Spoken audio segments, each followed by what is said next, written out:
Hi friends, welcome back to our channel. ఈరోజు egg pulls ఎలా తయారు చేసుకోవాలో ఈ వీడియోలో చూద్దాం. ముందుగా ఎగ్ బాయిలర్లో ఎగ్స్ బాయిల్ చేసుకోవాలి. ఎగ్స్ బాయిల్ అయ్యేలోపు మనం పులుసుకు రెడీ చేసుకుందాము. ముందుగా 5 ఆనియన్స్ తీసుకున్నాను. వాటిని మంచిగా కడిగి చిన్న ముక్కలుగా కట్ చేసుకున్నాను. కట్ చేసుకున్న తర్వాత వాటిని ఆయిల్లో ఒక బౌల్ పెట్టుకొని అందులో కొంచెం ఆయిల్ వేసుకొని అందులో ఆనియన్స్ అండ్ కొన్ని కొత్తిమీరలు వేసుకోవాలి. వేసుకున్న తర్వాత వాటిని గోల్డెన్ కలర్లో వచ్చేలాగా వేయించుకోవాలి.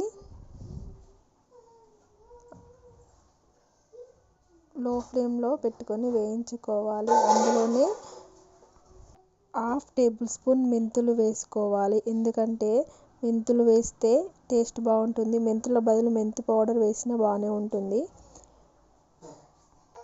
ఎగ్ పులుసులో మెయిన్ మెంతి పౌడర్ వేస్తేనే టేస్ట్ బాగుంటుంది.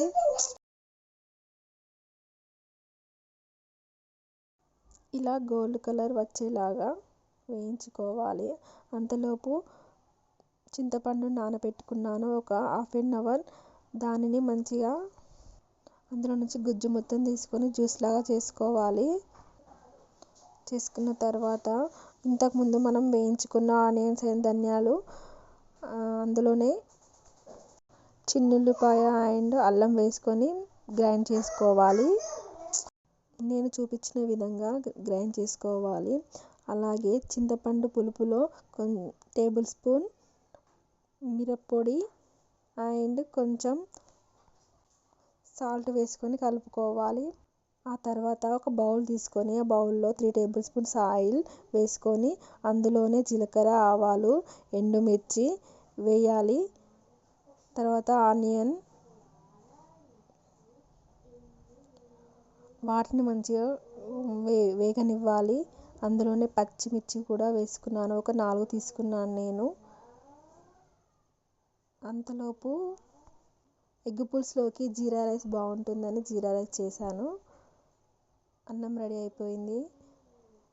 వీటిని ఇలా మీడియం ఫ్లేమ్లో కలపాలి. తర్వాత మనం గ్రైండ్ చేసుకున్న పేస్ట్ని కొంచెం అందులో వేసుకొని మెల్లిమెల్లిగా కలుపుకోవాలి. ఎందుకంటే హై ఫ్లేమ్లో పెట్టకూడదు, ఎందుకంటే అది అడుగంటుతుంది. మీడియం ఫ్లేమ్లో పెట్టి మెల్లిమెల్లిగా కలుపుకోవాలి.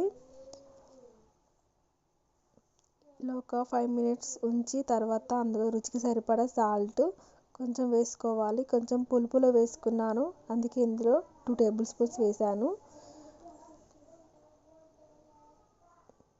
ఇలా ఈ కలర్లో వచ్చాక కొంచెం కలర్కి పసుపు వేసుకోవాలి. పసుపు వేసుకొని మొత్తం ఒకసారి మిక్స్ చేసుకోవాలి.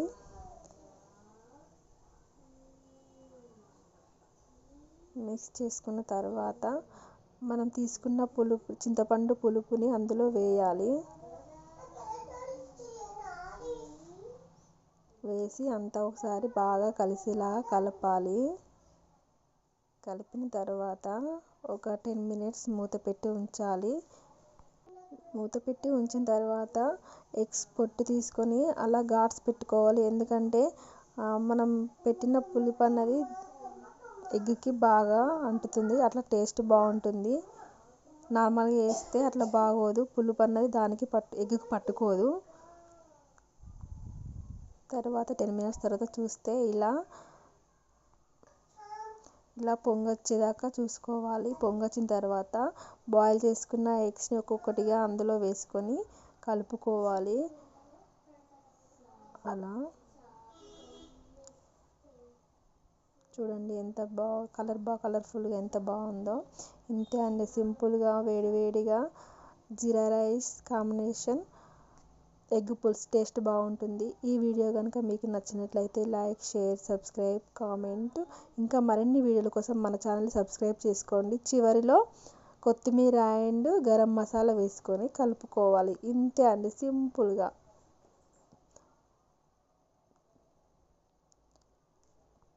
ఇలా చేస్తే పిల్లలు కూడా చాలా ఇష్టంగా తింటారు. Bye. Please like, share, subscribe, comment. ఇంకా మరిన్ని వీడియోల కోసం మన ఛానల్ని చెక్అవుట్ ప్లీజ్. బాయ్.